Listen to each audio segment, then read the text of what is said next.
My name is Guy Courtin, and my title is Vice President of Industry Solutions for Fashion and Retail at GT Nexus.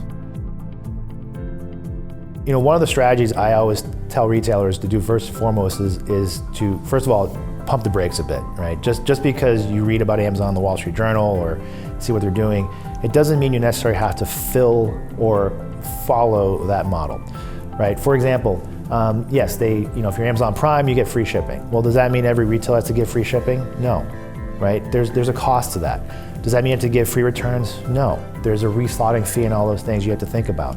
Now, the knee-jerk reaction is, well, I need to do this because Amazon's doing it. And there's some validity to that, so I don't mean to diminish it.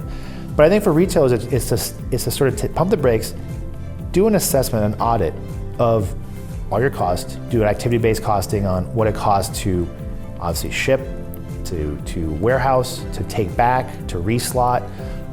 Is free shipping something you need to do?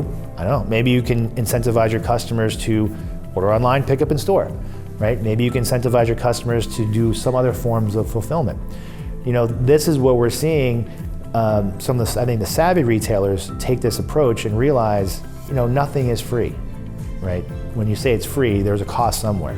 So how do I understand where that cost lies and how do I address it, right? Maybe you do take a loss sometimes.